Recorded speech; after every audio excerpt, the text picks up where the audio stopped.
welcome to the Stone Federation's 17th Natural Stone Awards. Prepare to celebrate with us the excellence of the natural stone industry in the UK.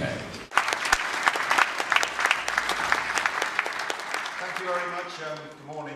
It's great for me always to be back here with you for these very special awards. I think I'm coming a little while now. I think it's the 10th year, a little anniversary for me that I'm celebrating with you today. It's way beyond my normal comfort zone. There are no groin strains, there are no dodgy refereeing decisions, no crowd invasions in the script today, but it's great for me every couple of years to get a little refresher course really, the care and craftsmanship that goes into the stone buildings that otherwise I would walk past unnoticed. We have a brand new venue for you today at the splendid Russell Hotel. We've changed pitches from Lord's cricket ground. Just as a little warning, when I made my Stone Awards debut at the Millennium Hotel, I remember vividly a new gig for me, walking around the corner and seeing blue lights, seeing tape, seeing police with machine guns outside the hotel, and thinking that might have been slightly over the top for the Natural Stone Awards. It turned out there were dead Russians involved, there was plutonium in the tea. I have checked for you though that plutonium is not on the menu when we move next door for our lunch after the awards. Thank you, Alan. Well, now it gives me great pleasure to introduce the chairman of the awards judges, a partner of Purcell. He's a surveyor emeritus of both Westminster Abbey and Canterbury Cathedral, deputy master of the Worshipful Company of Masons, vice chairman of the Georgian Group, and awarded an MBE earlier this year. A warm welcome to Mr. John Burton. These awards, organised by the Stone Federation of Great Britain, are just one of the many ways the FGB is promoting the use of natural stone and showcasing the high standards which are achievable in this industry. The Stone Fed also sets standards for the training of craftsmen and provides support and training services to architects, building owners, contractors.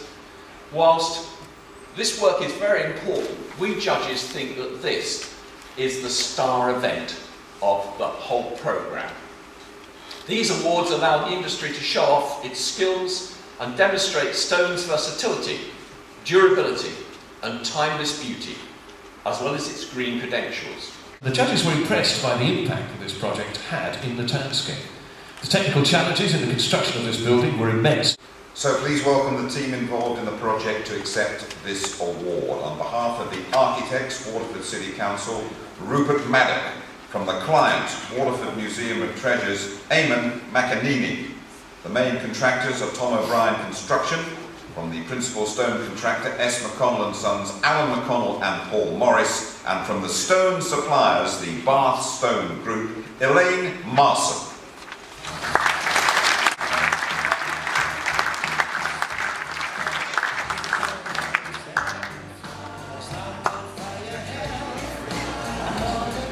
The traditional star stonemasonry category is 60 London. Please welcome the team involved in the project to accept this award. On behalf of the architects, Cone, Pedersen Fox, John Bushell. The clients, AXA Real Estate in partnership with Fabermead. From the main contractors, Balfour Beatty, Jody Kapoor. From the principal stone contractor, Sterling Stone, Gary Marshall. And from the stone suppliers and other contractors, Portland Stone Firms, Neil Fuller.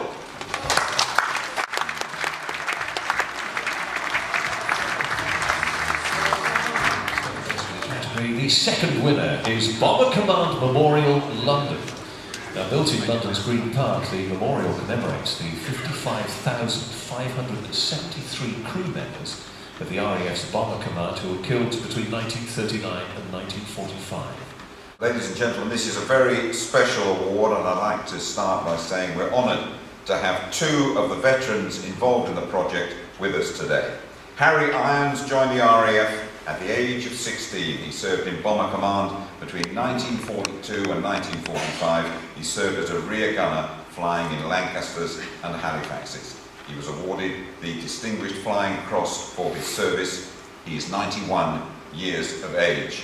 And so is Douglas Radcliffe, MBE, Secretary of the Bomber Command Association, joined the RAF in 1941, aged 17, as an RAF bomber, command wireless operator, and served flying in Wellington bombers. Gentlemen, we salute you both.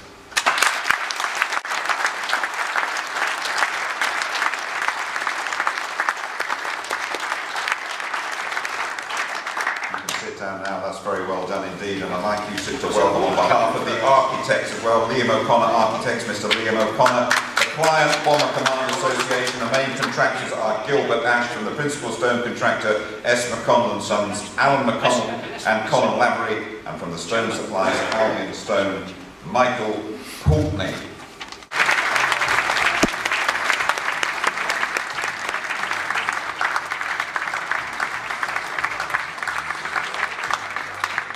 And restoration.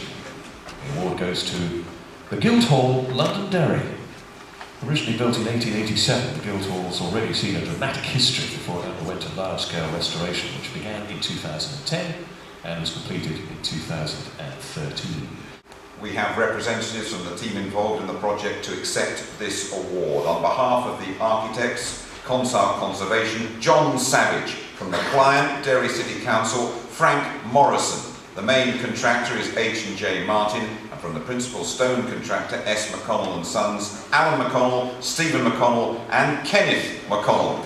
The stone suppliers, they're all here. The stone suppliers were Fairhouse Stone Merchants, and from the other stone suppliers, Blockstone and Reelstone, Ian Kennedy.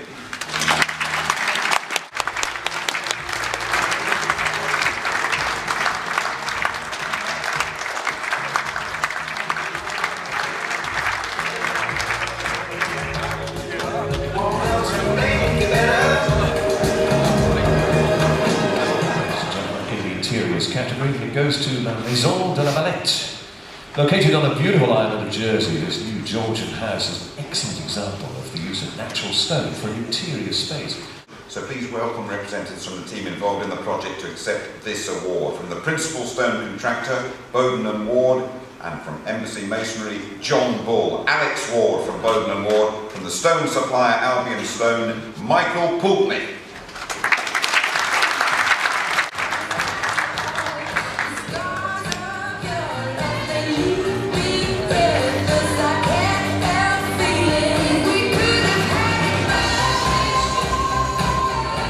Centre, the Isle of Man.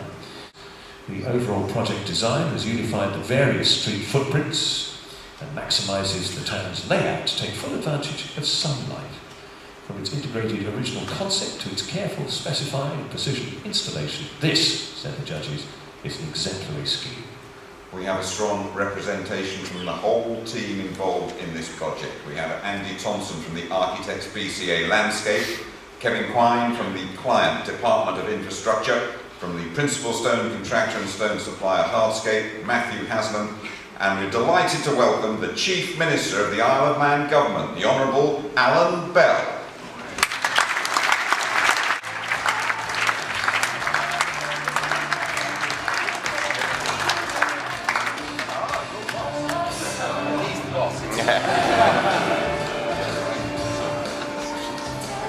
To the penultimate award category, ladies and gentlemen, craftsmanship. As the standard entry was exceptionally high in this craftsmanship category, the judges have decided to give 2 awards this year.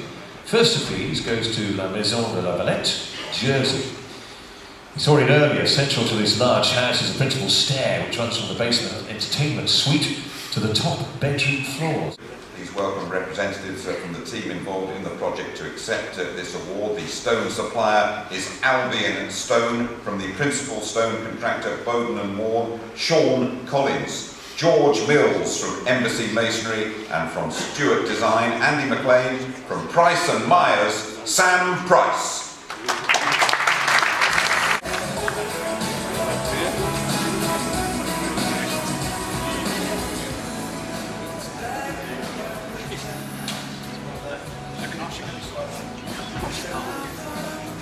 You know how heavy this is? There you are. So, ladies and gentlemen, let me tell you that the other award winner in the craftsmanship category is 60 London. Now, 60 London is a large new premium office building located next to the Holland Viaduct. An important part of this project was the necessity to reinstate the last of 4 intricately carved and detailed Portland stone gatehouses to represent the original design. And now please welcome to collect the award on behalf of that team of craftsmen responsible for this very special project, John Dunn of Sterling Stone, Neil Fuller of Portland Stone Firms, and Andrew Oxer from Spectrum Stone.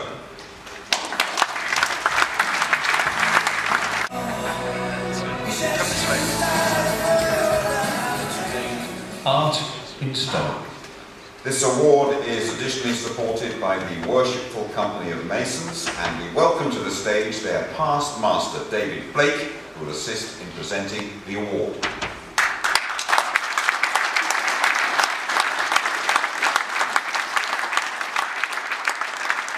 And this award goes to the restoration and reconstruction of the Henry Moore Arch here in London. Let me tell you about it. The Henry Moore Arch is a 6-metre high Roman travertine sculpture that was presented to the nation for sighting in Kensington Gardens in 1980 by world-renowned artist Henry Moore. It is hailed as one of the greatest modern public sculptures in London.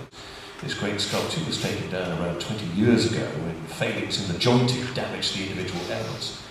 In excess of £50,000 was spent on finding a solution which would retain the essence of the work but give it longer life. And in 2012, the plan was commissioned to carry out a trial reassembly of the arch, which would include cleaning and restoration, as well as the creation of a precise internal skeleton of stainless steel and sourced travertine from the same quarry to make the repairs appear as seamless as possible.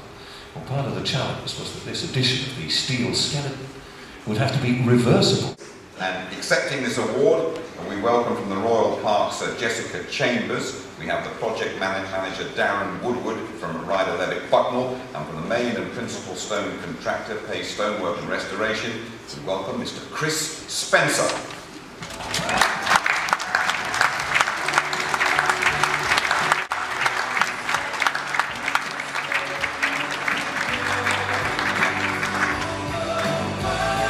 Thank you very much. Well done, guys. That completes the awards. You'll have noticed Lord Digby Jones up here showing considerable organisational flair. I think a career as a floor manager awaits him if all the other things go flat, which is very unlikely. But I'm sure we're in for a very, very entertaining few minutes as I step aside. And I'd like you to give another warm round of applause as we welcome Lord Digby Jones.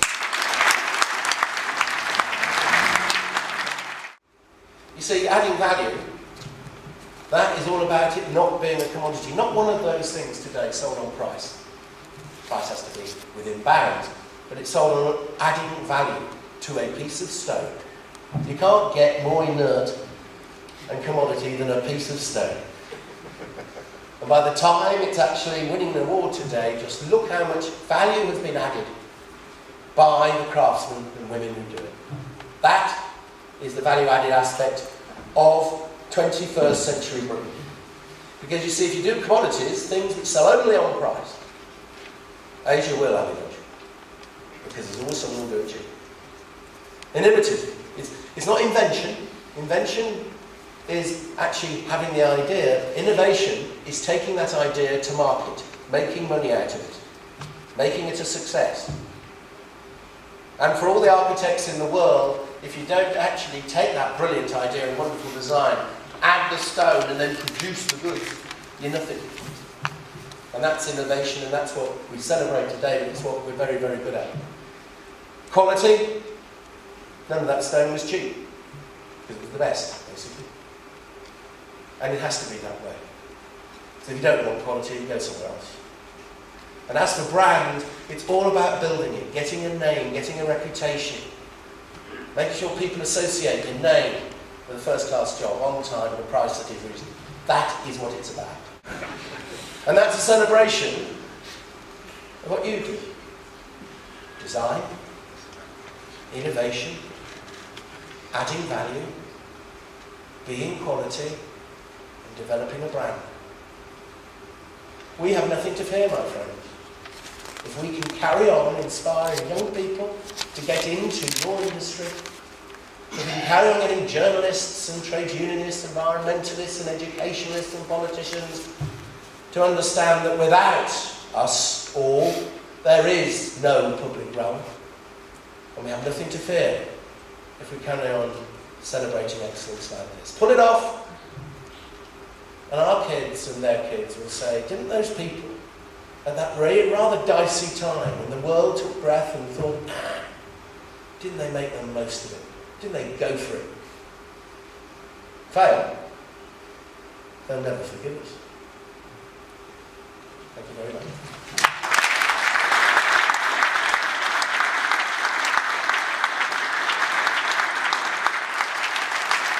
Lord Digby Jones, ladies and gentlemen, adding quality and value to these awards and picking up the Stone Award from Graham from the Stone Federation, the natural stone, of course. Thank you very much.